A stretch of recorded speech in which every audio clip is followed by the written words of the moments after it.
Well, still staying with probability.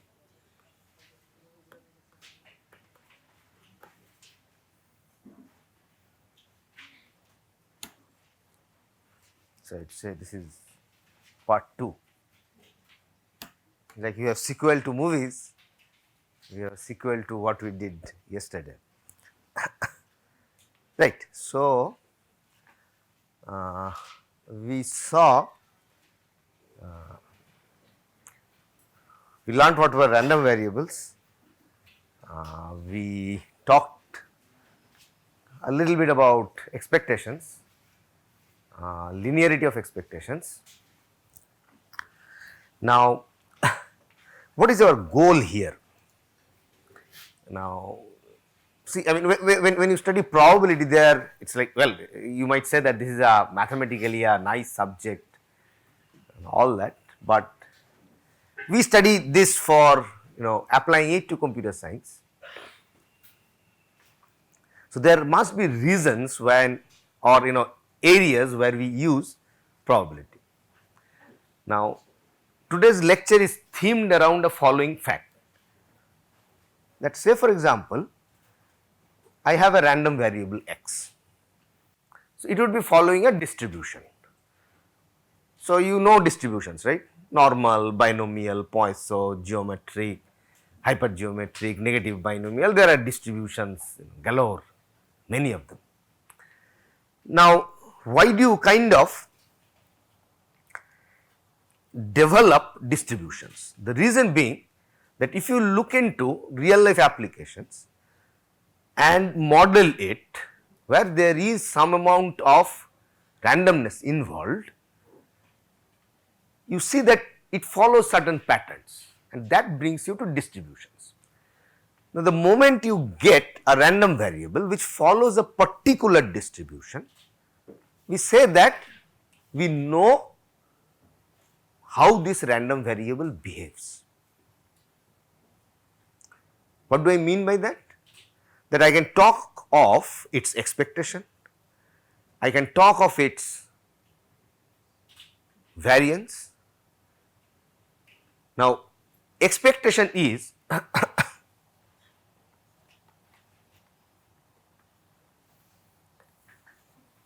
we know this definition, right? Now, I might tell you that I want to know this. So, this is known as the second moment of this random variable. So, similarly, you might want to know what is the nth moment of this distribution of this random variable. Right?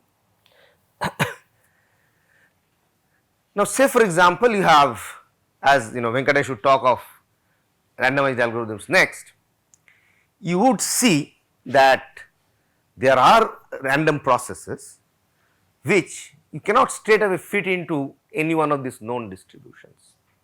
Then what do? Can you say anything good about these random variables? So, what computer scientists mostly do is, others also do, say I look at the random variable x and see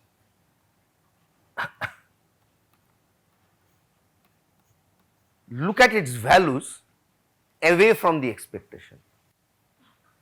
I would say that this random variable is kind of well distributed if this takes values close to its expectation. Then just finding its expectation suffices, right? Like say for example, Venkatesh would talk of quicksort in the next lecture and you do an expected case analysis of n log n for quicksort, but you know that in the worst case quicksort may run up to n square. So, you know there are instances even if you randomly pick the pivot where quicksort would take time more than n log n, but on the expectation it is n log n, right. Now, if it is so and if I can mathematically prove, now first figure this out, that the moment you take a random variable, say for example, he picks a pivot uniformly at random. Now, the time that you would have for your algorithm would now become a random variable, because it is the outcome of a random process, because you are choosing your pivot randomly. So, whatever your pivot you might choose, your time would depend on that. So, if you are choosing a pivot that is kind of centrally located, you would get kind of balanced partitions, and then you have this nice recurrence which kind of does a nice divide and conquer, and you would get n log n. But there may be instances where you are not picking up a good central splitter. The pivot that you pick is kind of towards the margins, and then you will have unbalanced partitions. You tend to have results close to quadratic n square.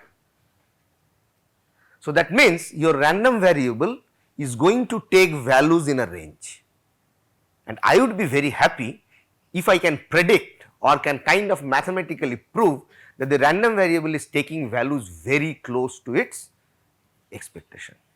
So, what do I do for that? For that, I look into this probability. By now you know this is going to make sense, right? So, I look at all those values of the random variable that is away from its expectation, and then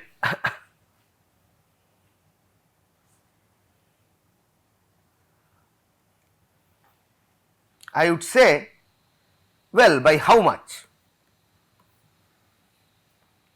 And then I would try to probably put a bound that this probability is not very high.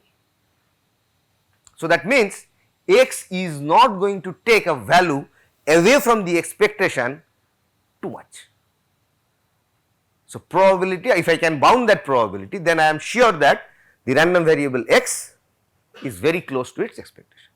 So, this is actually the philosophy of tail inequalities. So, when we do tail inequalities, we want to basically comment on these kinds of probabilities, that how, so that is why it is known as the tail, it is how far the random variable is going away from its expectation, right. So, this is the intuition of what we would be doing today.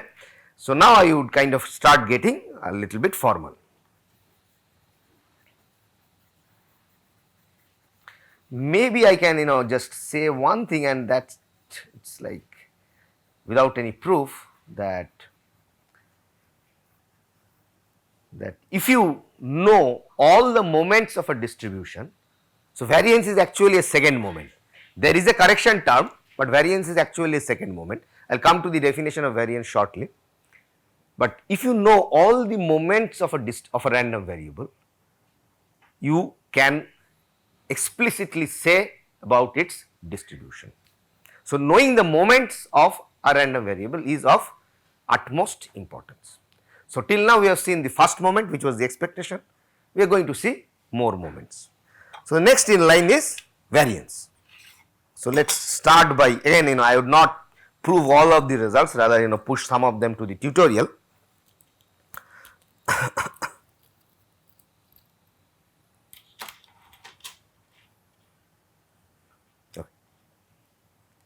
So, let us start by defining variance, because this would be useful for our tail inequality.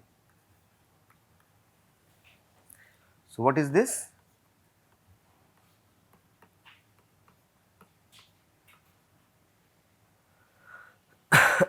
Second moment, and you take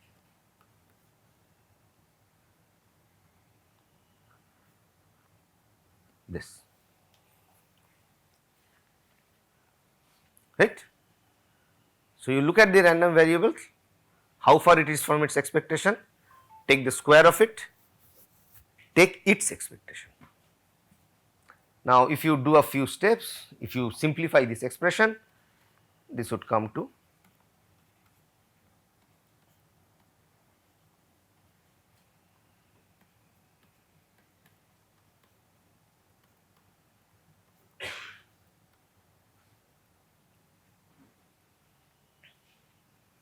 if you just open up this square, apply linearity of expectation, you will end up here, right. So, do this as an exercise.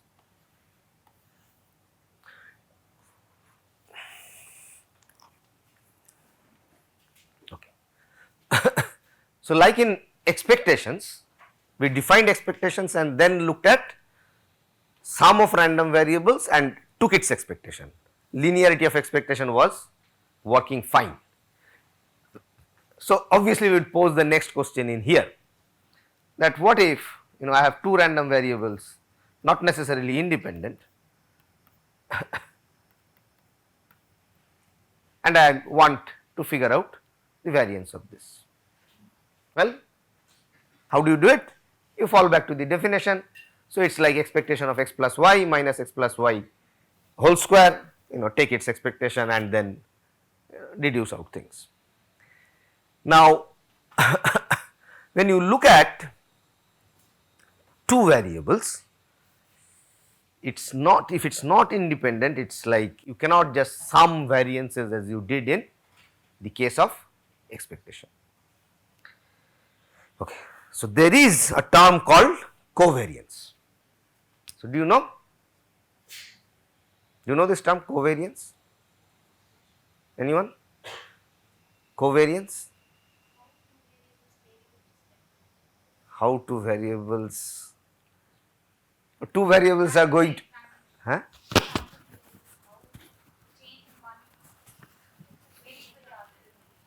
Okay. Let us see.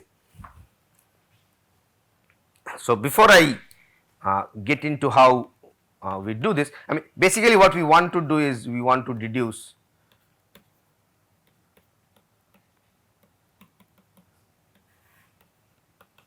we want to figure out what is this. Like we did in the case of linearity of expectations, we want to do this.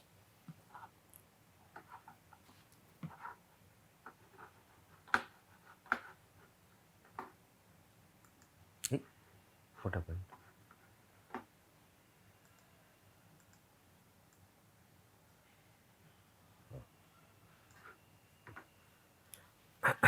So, before going into actually deducing those expressions, let us look at what is covariance.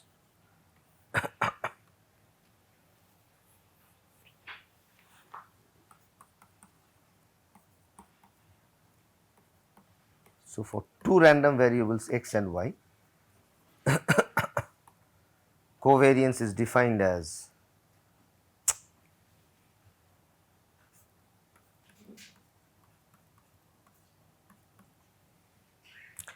this is also an expectation of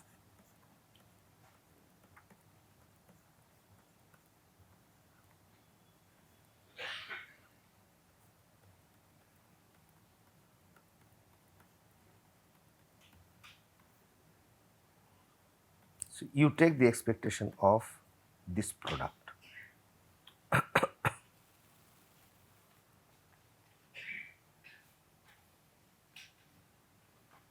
Right. So, look at the random variable x, see how far it is from its own expectation, take the product with the other random variable and how far it is from its expectation.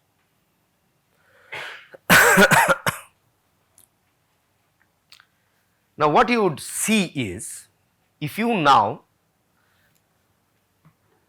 for want of time I would not formally do it.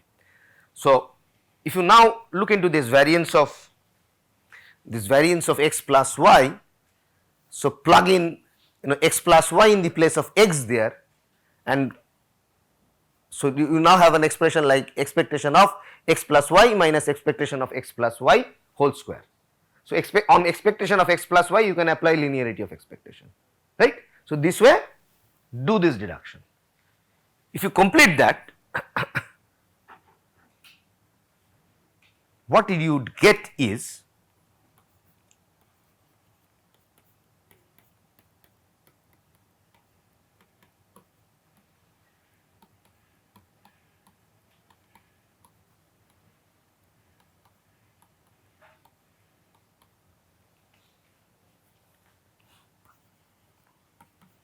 so you will have a covariance term. Again, this is an exercise.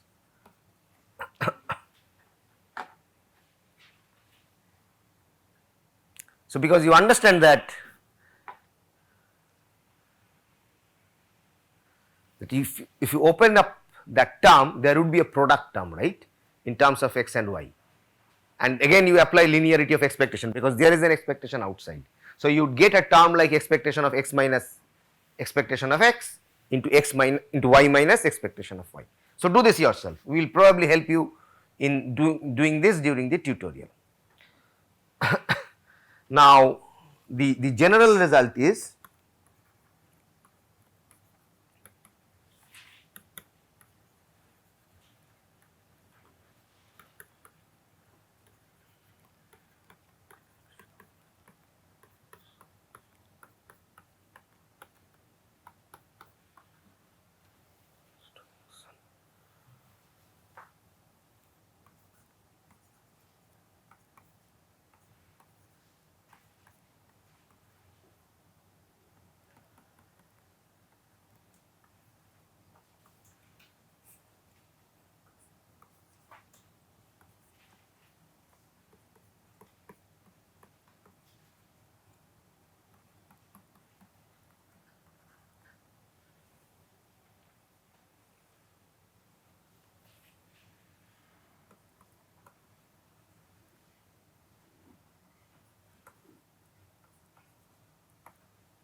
again exercise will help you out with this in the tutorial. So as I want to go a little fast, I am not going into these reductions. So Uddalok and me would be there in the afternoon to help you out with these things. Well, so the take home message in here is when you look at the variance of a sum of collection of random variables, not necessarily independent, then you individually sum the variances and look at a covariance term, which is basically the expectation of the product of these random variables away from their expectation. Fine. Now what if, like, so when we are seeing linearity of expectations, we saw that how these random variables behave among themselves, whether they are independent or not, had no bearing on linearity of expectations, but that is not the case with variance. So for that let us look at the following thing.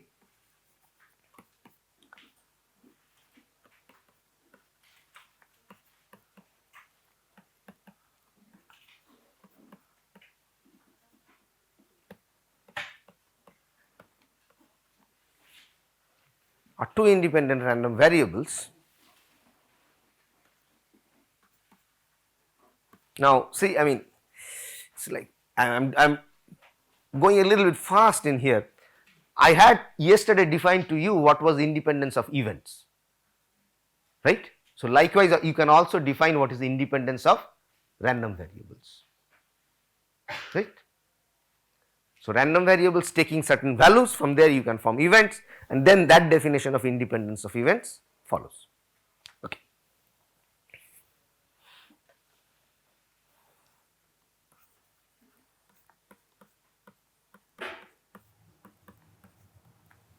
So what should be covariance of xy?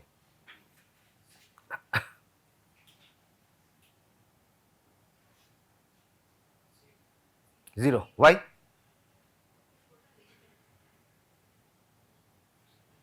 You know the definition, right? Just go ahead and expand it quick. So your definition is expectation of x minus ex into y minus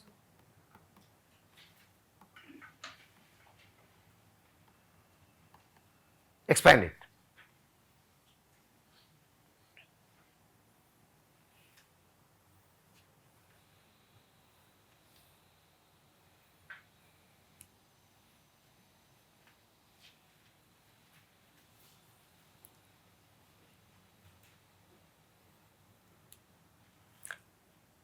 You can expand it, but you can also look at the following.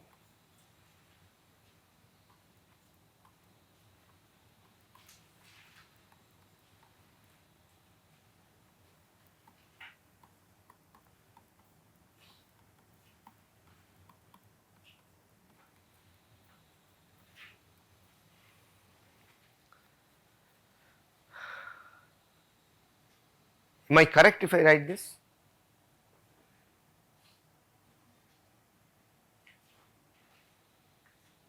Yes, no, maybe?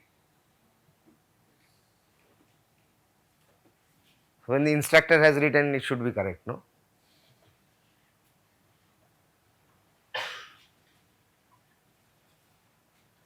Again, as I was telling you that I was going very fast, fine. You remember last day we did this, that if you have two random variables that are independent, then expectation of their product is equal to the product of their individual expectations. So, expectation of x into y was equals to expectation of x into expectation of y. But this is now no longer x, this is now a function of x, right. What kind of a function? A good linear function, x minus ex. So, expectation of x is kind of constant with respect to x, right. Now, again one can prove this, that if two random variables are independent, then fx, say you have two random variables x, y, then if you look at fx, some function over this random variable x, and you look at gy, which is a function on the random variable y, then these two new functions fx and gy, they are also random variables and they are also independent, right. One can prove this. Again, I am not going into the proof. So, I use that result. So, x minus ex is a function of x. Similarly, y minus expectation y is a function of y. So, I am looking at x and y were two random variables. In here, I am looking at expectation of fx into gy. They are also independent because x and y are independent.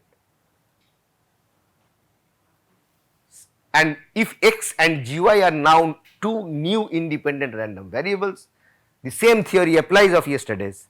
I can write them as product of their individual expectations, right. Again, as I say, all of this what I am saying needs a proof, but due to paucity of time I am not going into the exact proofs. So, until and unless one can prove that functions of random variables are also independent, I could not have written this. Now, once I can write this, now you can easily understand that expectation of x minus ex is what? 0, right, because again linearity of expectation applies. So, if you open it, it is expectation of x minus expectation of x, which is expectation of x, right. So, this turns out to 0.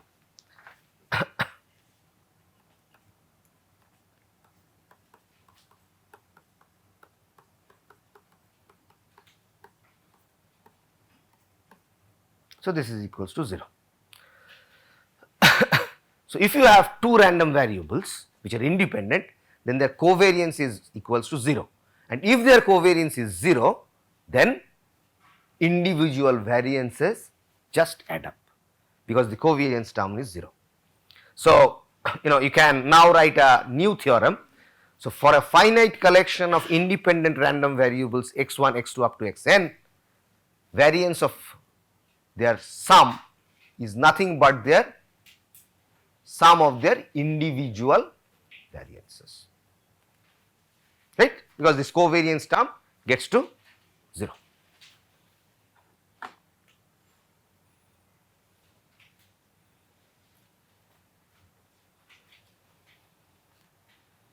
Fine.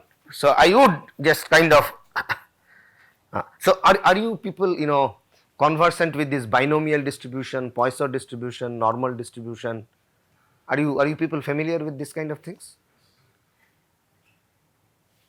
Now, the tragedy is you know these distributions, but you don't know almost anything about random variables, right. So, you need this bridge to know about random variables and then come to know what kind of distributions those random variables follow, right. So, when you analyze any algorithmic process or any kind of process in computer science which is random in nature, you model it using a random variable. If this random variable fits into a known distribution, nothing like it, it is very good, you are done, because for a known distribution you know all its moments, so everything is known. But life would not be that simple. The random variables or the random processes that you would get would not kind of fit into these known distributions. Then you have to, the process starts.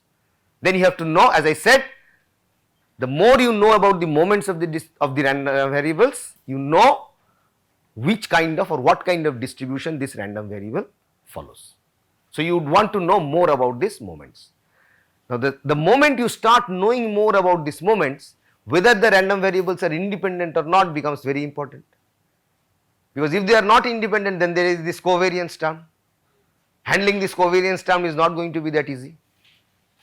So then individual variances would not add up, same for higher moments, right. So this is the way this theory is developed, and as I said earlier, I would now slowly get into talking in terms of how this random variable is distributed away from its expectation. And how can I say it? I would say it in terms of a probability measure, and by now you know that probability is over sets. So when I write x minus ex, this is now a very clear thing, it should be a very clear thing in your heads, right. Any questions till now? Fine. So let me just do one distribution which I kind of started with. Yeah, geometric random variables. You remember the first experiment, that first example that we discussed was about what? Coin tossing. That success probability P, on the expectation you require 1 by P. Fine. So what is the probability distribution? So there is a problem with this pen, this eraser is so close to this, sometimes you press it while you write, and then writing and erasing kind of becomes simultaneous.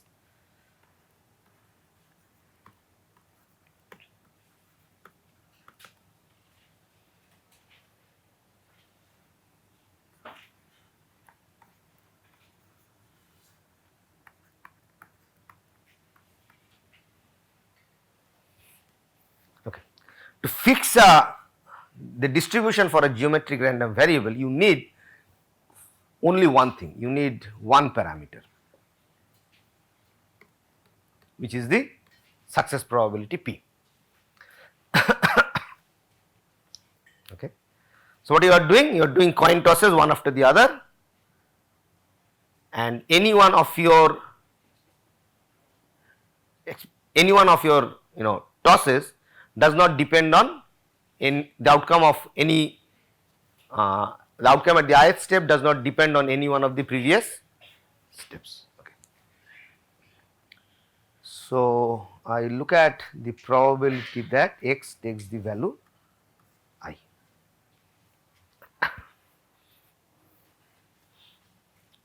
So that means you get the success at the ith step.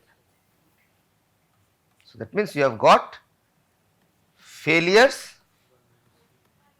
before that, and then you get a success.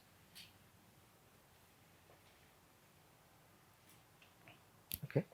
So first exercise,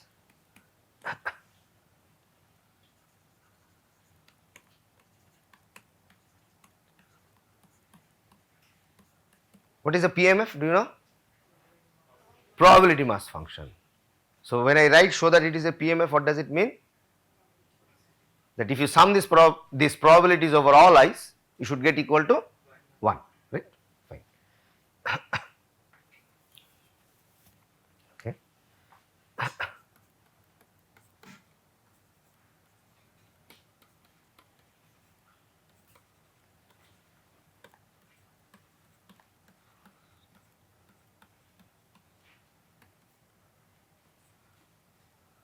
So that is the bound waiting for the first success.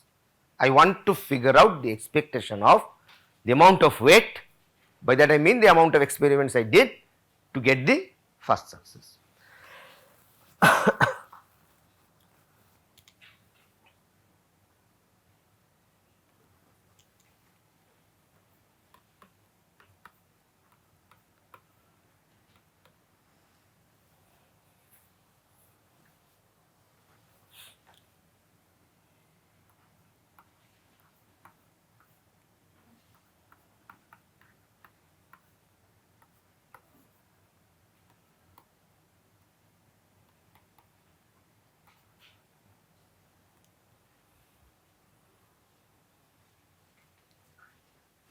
Right? Just the basic definition of expectation.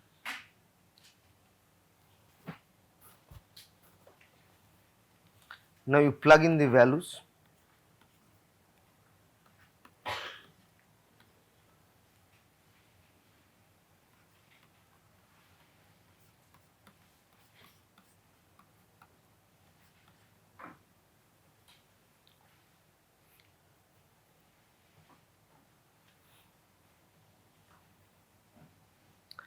So instead of 0, I can start the index of the sum from 1, right? Because if you plug in 0, it's like meaningless. So I would kind of write this as 1. Now you would actually get an arithmetic or geometric sum out of it. Do a few steps, and this would give you 1 by p. So exercise. So p does not depend on I. So bring out p, and then bring out 1 minus p out of it. So you would get a term like I minus 1 into 1 minus p to the power of I minus 1. Just do an arithmetic or geometric sum. Fine. So this is the desired result of yesterday.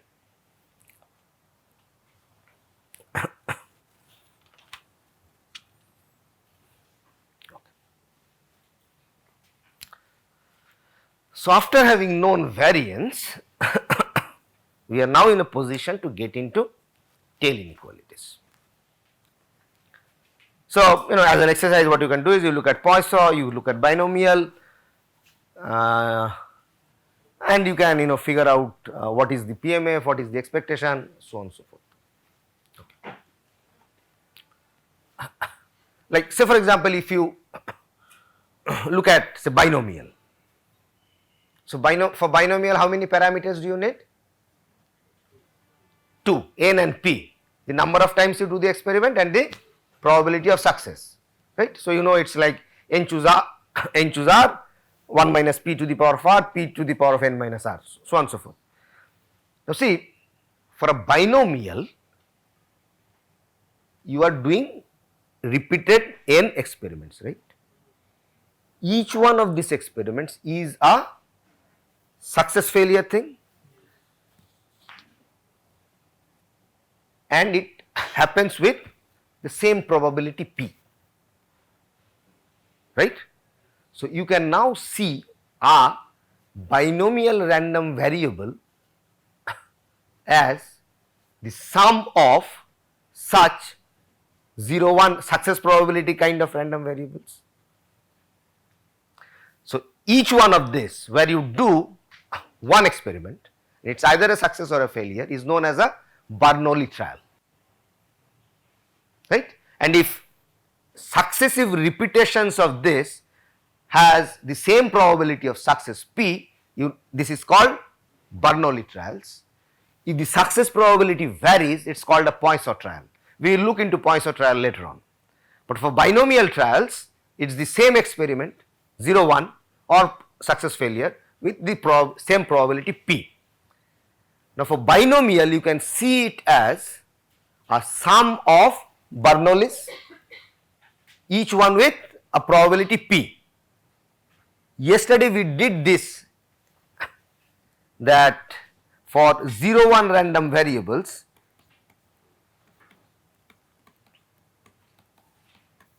expectation is nothing but the sum of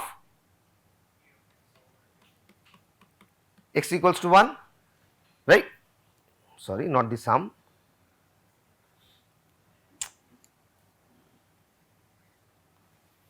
right? For a 0 1 random variable, the expectation is nothing but the probability that this random variable takes the value 1. So, for each one of these Bernoullis, what is the expectation? It is P, right? A binomial is now a sum of such random variables. How many? N. Linearity of expectation applies. Now see, you can very easily, without doing those complicated combinatorial expressions, you can figure out that the expectation of a binomial is nothing but n into p. But you just go back and recall when you encountered binomial first and you tried to figure out the expectation of a binomial random variable, you did a messy kind of algebraic combinatorial stuff, right? N choose r, you summed it over r, and then kind of you handled a very messy expression. But the moment you bring in linearity of expectations, you see how easily you can deduce these expressions. Anyway, so let us now get into tail inequalities. Professor, I have time till 11, no? 11, fine.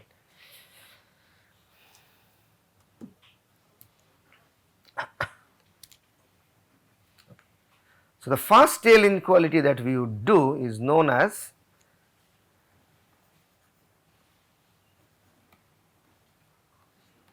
Markov's inequality.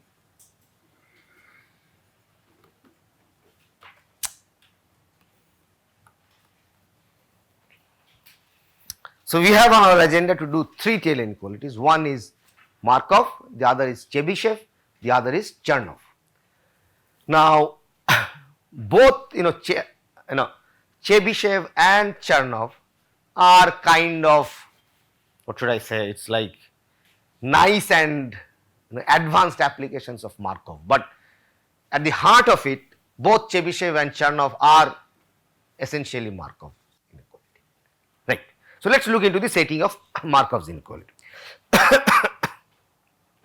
So, we are in a situation that for a random variable, say for example, we do not know anything beyond the expectation, right. See, the second moment comes, you are looking at a product of random variables, and by now you know that if these random variables are not independent, handling products is not easy, fine. So, we are in a situation where just we know the expectation. Now, can we make certain comments about how far x, the random variable, is away from a particular value a? Now, Markov's inequality has certain restrictions on the random variable and these values a.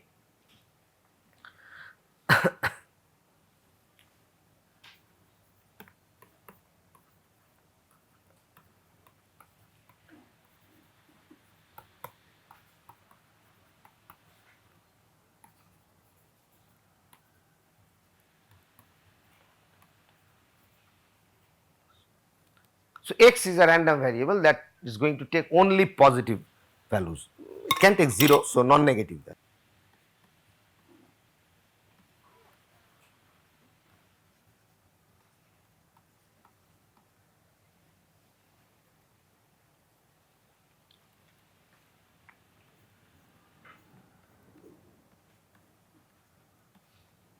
Okay. So, when I write this, does this make sense to you? X greater than a, right. So, look at all x's, all values of the random variable which are greater than equal to a, where a is a positive number. Then this is upper bounded by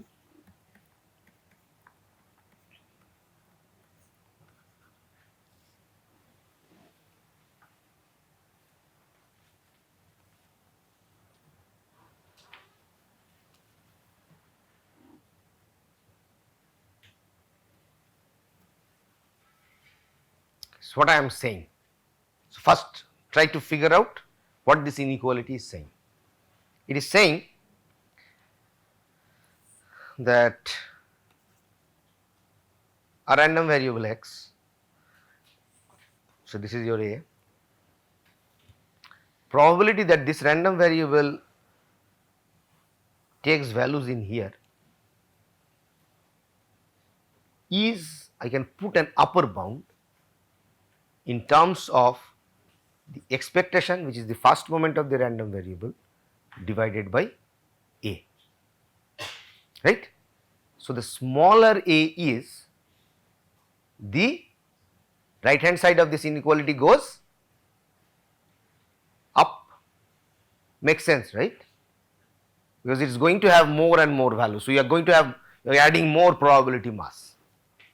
So, it is making sense, right. Let us now try to prove it.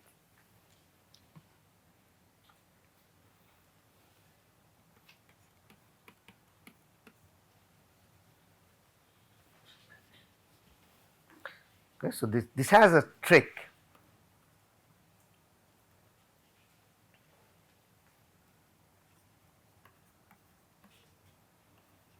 What I do is, so what I do is I will now bring in a 0 1 random variable, which is kind of more easy to handle.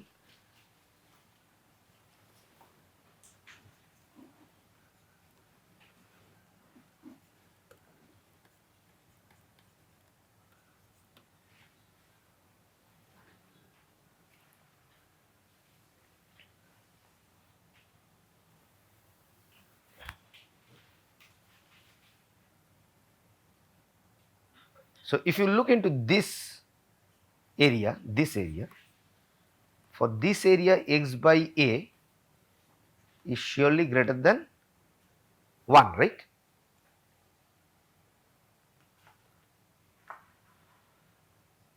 Because your x is in this zone, greater than a.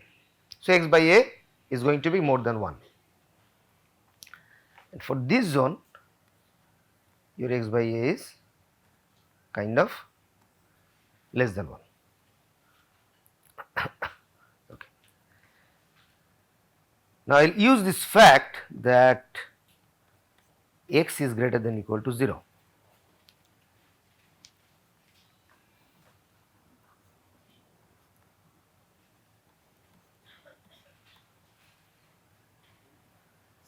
Yeah. It is a new variable that I am defining. X is a random variable. Based on that, I am defining a new random variable, right. So, if x, this random variable x is taking values less than a, the random variable I is going to take the value 0. If it is going to take, x is going to take more than a, then the random variable I is take the value of 1. So, it is a derived random variable.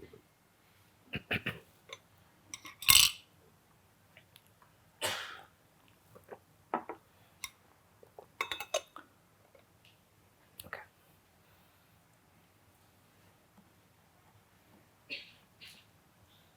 Which one? So, I want to write an inequality or an equality involving I and x by a. Which one of this holds?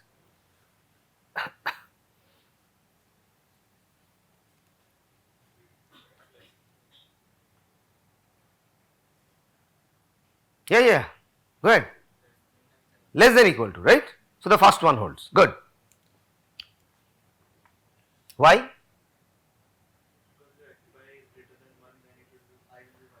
Right, else it is 0, fine. X is always positive, good. So, this is less than or equal to. So, once you do this, the rest is easy.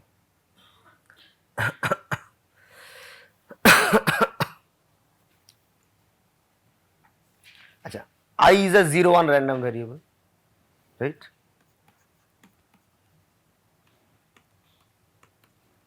We know how to handle it.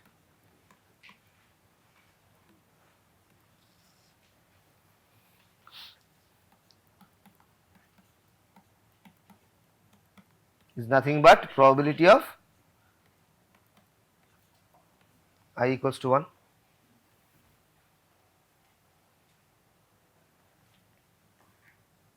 Done?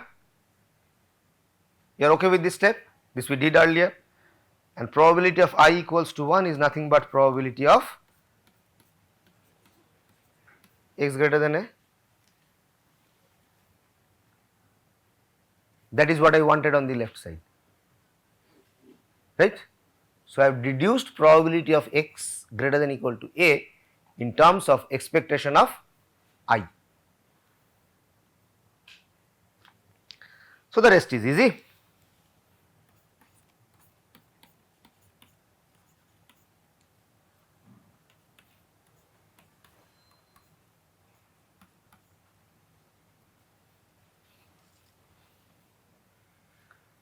I have this inequality, right.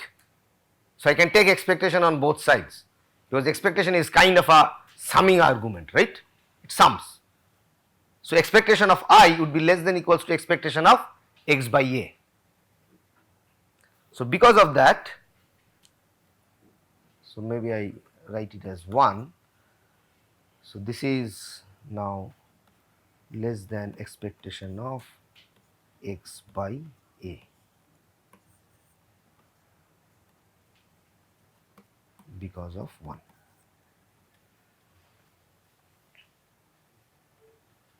A is a constant,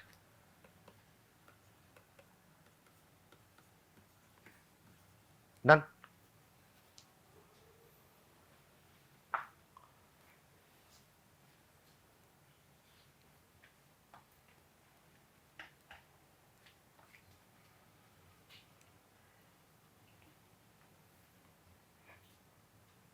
Okay. Now, let us look at an example. I will use this running example as I go along, doing Chebyshev, then doing Chernoff.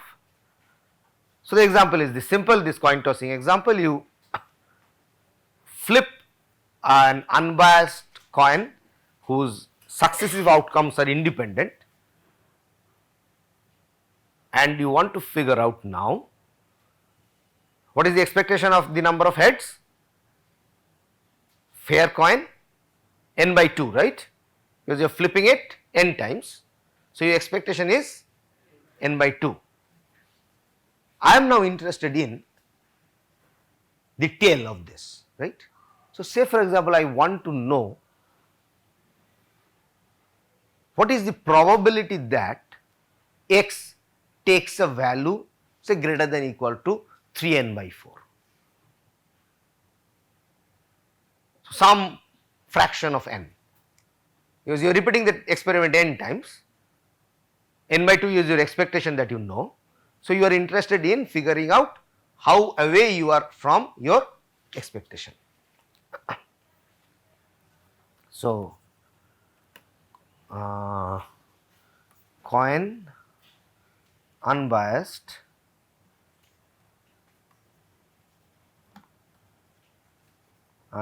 independent flips, you have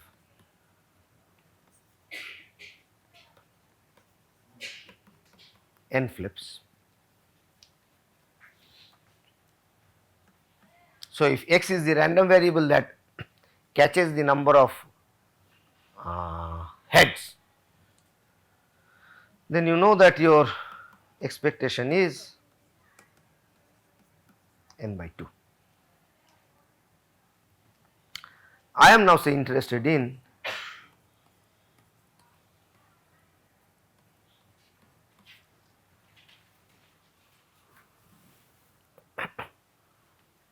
how much. So, how much this should be according to Markov's inequality? Quickly do it. So, your a here in here is 3n by 4. It is. So, this is equals to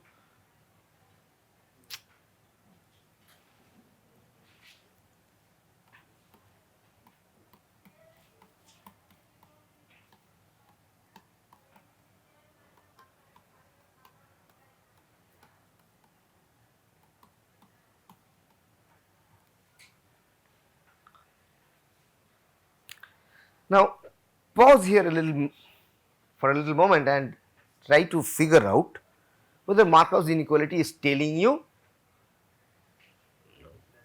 reasonable things.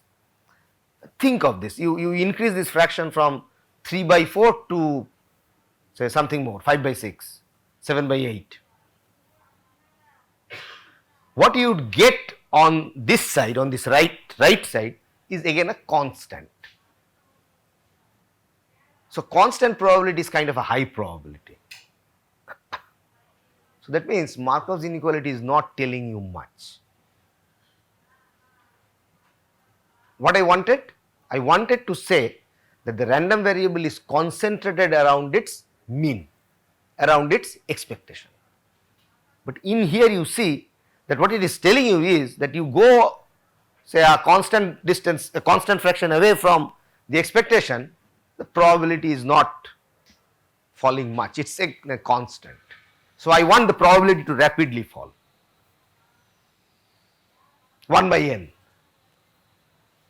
That would be a very low probability. Fine. So as Markov's inequality is not telling me much, let us see if we can develop a little bit more advanced tail inequality. In line is something called Chebyshev's inequality. So did you get the feel of what is happening? No. I think you repeat what?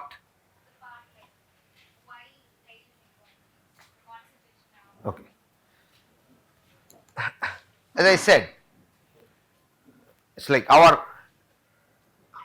we say that a random variable behaves nicely if all the values of the random variable are kind of concentrated around its mean.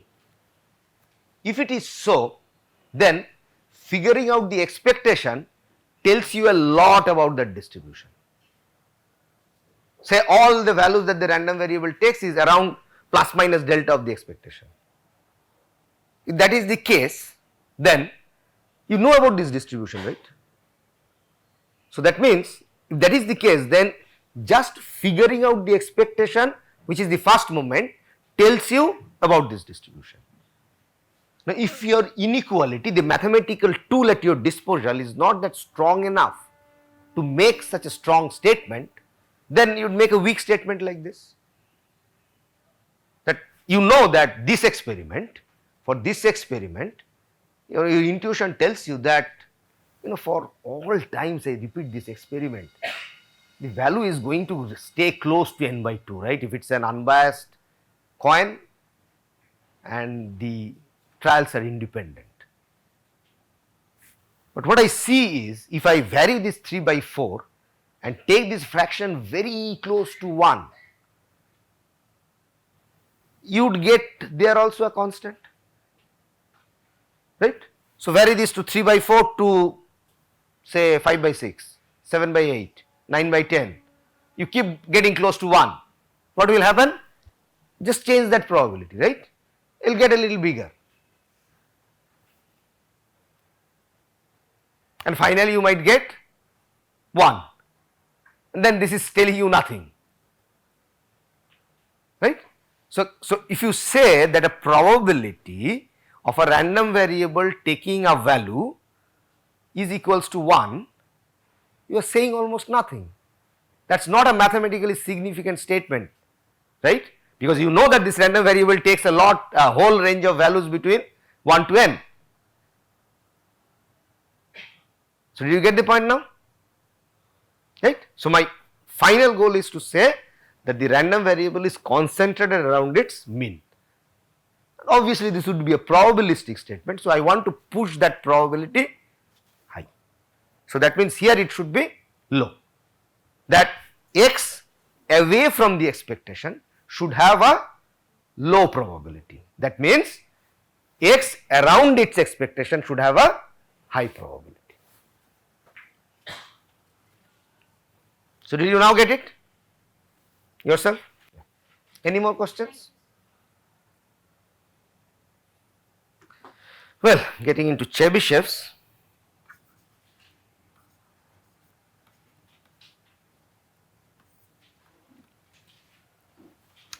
Chebyshev is nothing but Markov in a disguised form.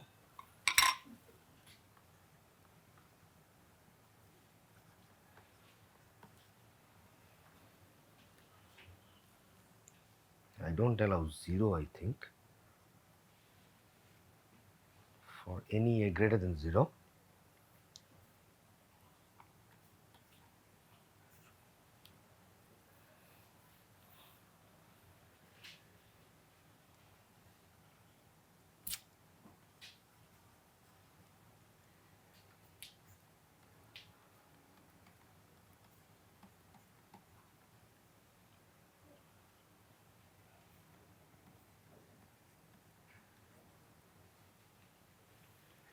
First look at this.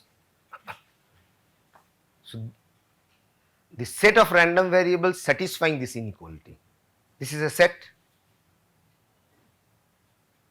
So, I look at all values of this random variable, subtract it from its expectation and say that this mod of this quantity is greater than or equal to a. So, this expression gives you a set of values that this random variable will take, right. So, this is a set. Agree to that? Fine.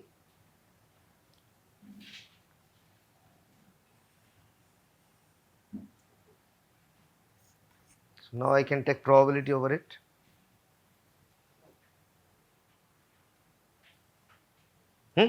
So, this is now making perfect sense. Chebyshev's inequality does tell you that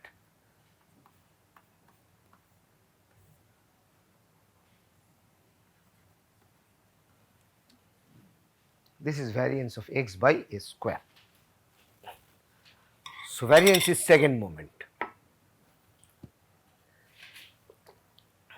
For random variables for which you cannot compute the second moment, Chebyshev is of no use. Then you have to fall back on Markov.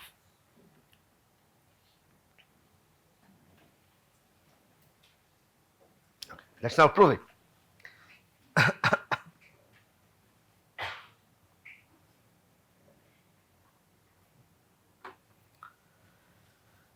So, just take 2 or 3 minutes and try to look at the same experiment of n unbiased independent throws of a coin and see if you can plug in that to Chebyshev. Quick, do it. Each throw is independent, same probability, unbiased coin, probability is half. See if you can apply Chebyshev's to that. The problem setting remains the same as the Markov's example. Just check if you can apply Chebyshev's. We will prove this result a little bit later.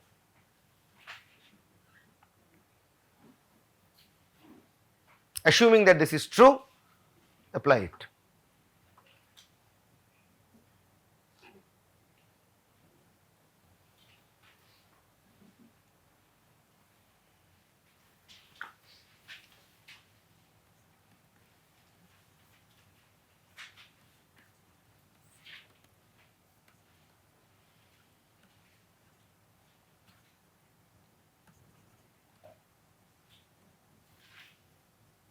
So, take the same example, try to apply Chebyshev's and see what you get.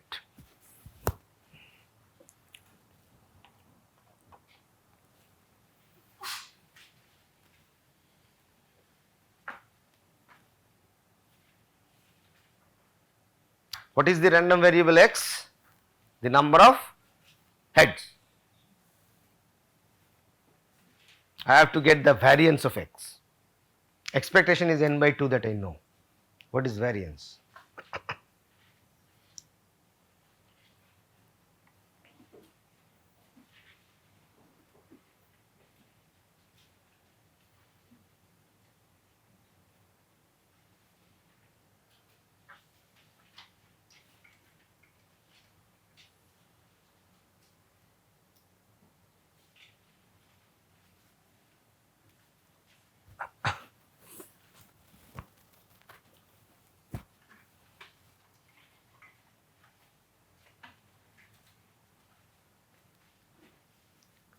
How much are you getting? Or you can't deduce?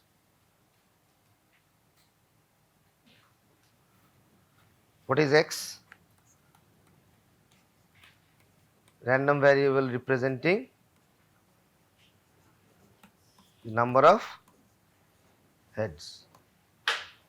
X takes value in the range 0 to n. We already know what is expectation of x. Expectation of x is unbiased coin, n throws, n by 2. I want to know the variance of x.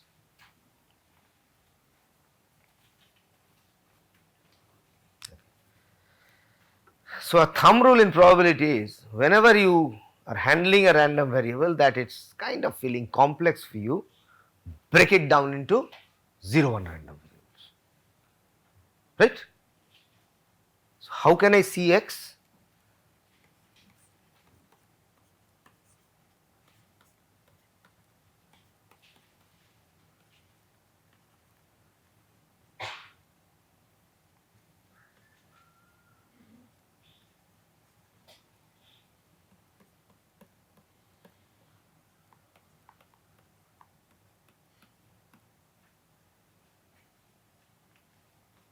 Right, because xi is the ith throw.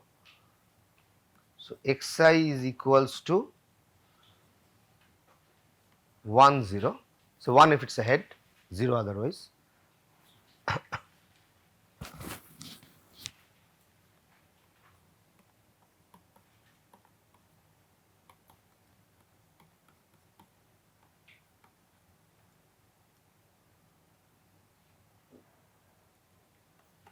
So, what is probability of xi equals to 1? This is equals to, this is equals to half, because it is an unbiased coin.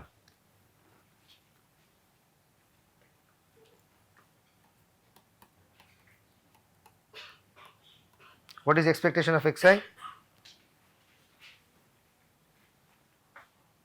Half, because expectation of a 0 1 random variable is same as its probability xi equals to 1. So, this is half. Linearity of expectation, because you are adding n such random variables, this is n by 2, right, fine. So far so good. Okay. Now see, my final goal is to find this variance.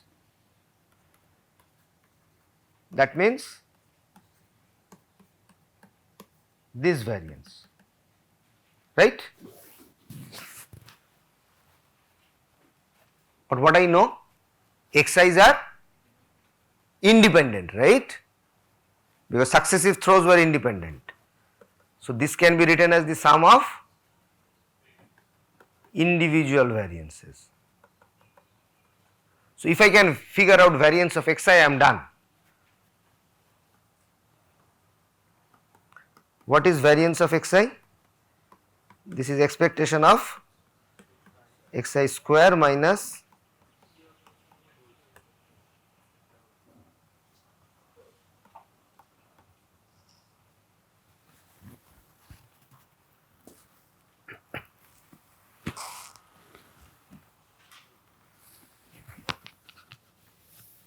now see, xi is a 0 1 random variable.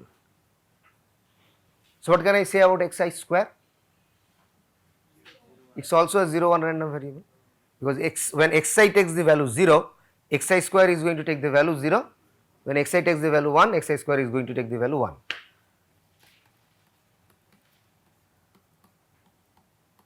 Right?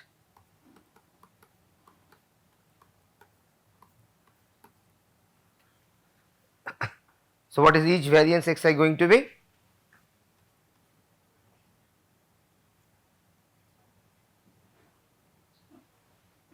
E of xi is what? Half.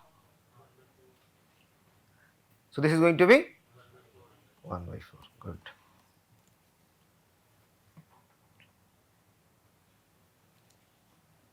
So, what is now variance of x? N by 4, right? It is n by n times sum.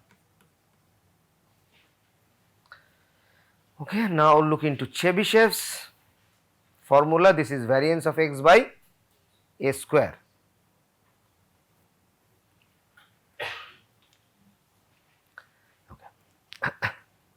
Now I want to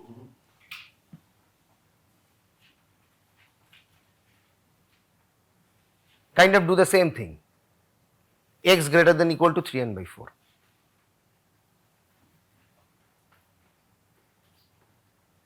But Chebyshev is not exactly in that form, right? Markov was in a situation where I knew nothing, but in Chebyshev I obviously know expectations because I have computed the variance. So Chebyshev is asking me to take the deviation of the random variable away from its expectation. So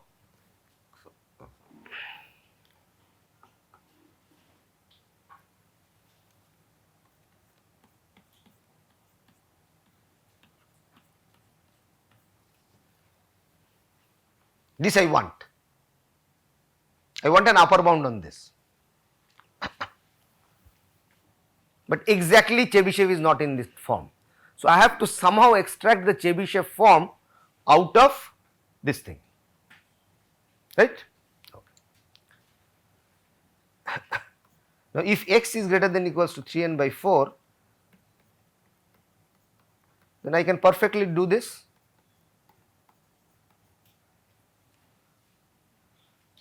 So I can also do this here, right?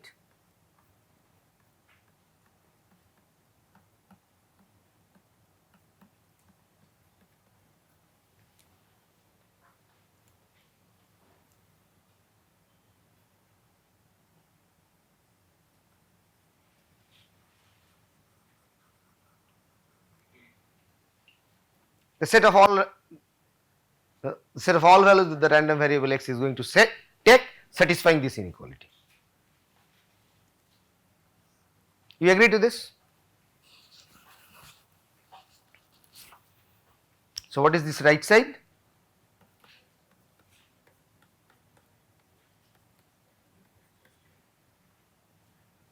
Sure. So this is n by 4, right?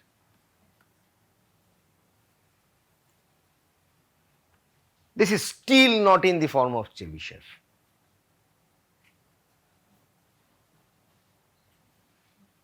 But what if, now let me go to the next page. Till now we have got x minus n by 2 greater than equal to n by 4.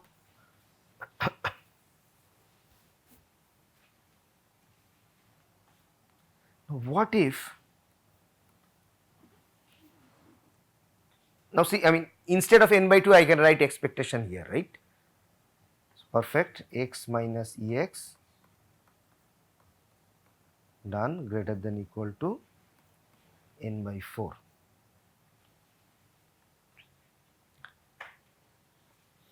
This is equal to, fine. Now what if I write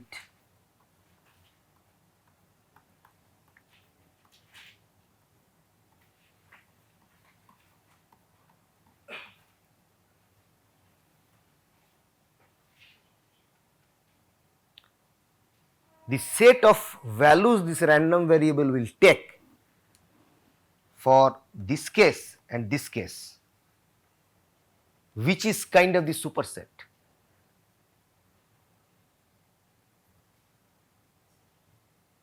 The second one is telling you that it is allowing more values of the random variable.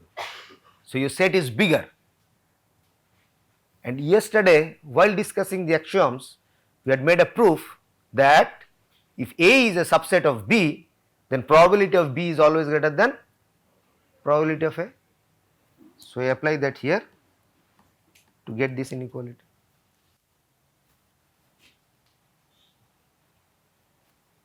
Now this is perfectly in Chebyshev form.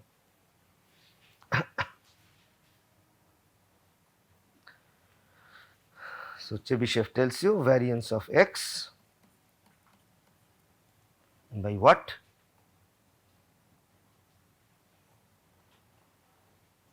A square.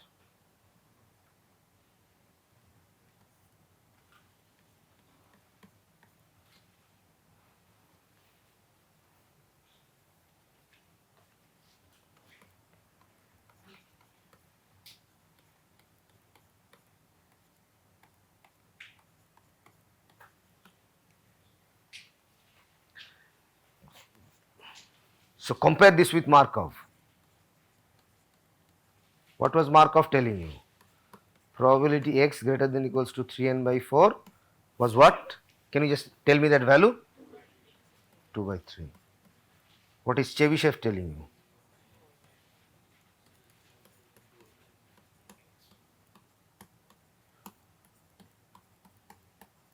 You understand the reduction? Now it is no longer a constant. It is saying the more you increase n, the more this value would decrease. So that means more you repeat this experiment, x is always going to take values very close to the expectation, because that probability is going to go down as you increase n. Now see the dramatic improvement just the moment I bring in second moments. So I will stop this session with the proof of Chebyshev. So we have seen an application of Chebyshev. So we have compared Markov and Chebyshev. So I need to convince you that this inequality is true. Now as I said, this is nothing but Markov's applied in a nice way.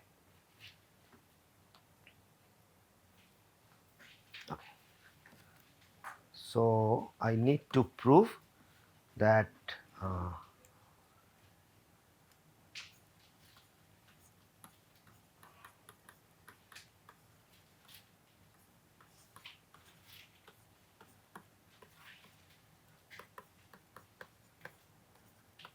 variance of x by a square.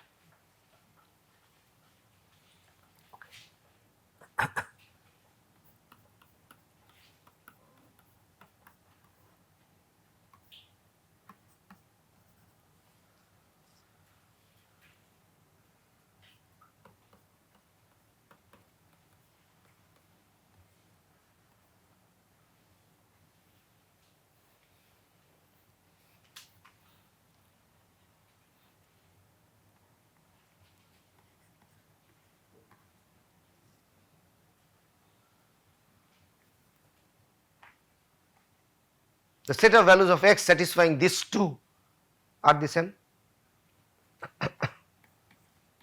So I can write this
What is the above one? This is nothing but variance of x by a square.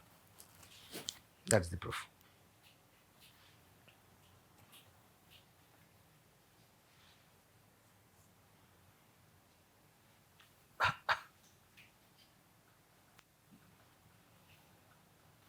Okay. So we will break here. What remains is to do Charnov. So in the next half, which was supposed to be min cut, I would first do Charnov and then I will shift to showing you an example in graph theory where this theory that we have studied for the last two lectures would be applied.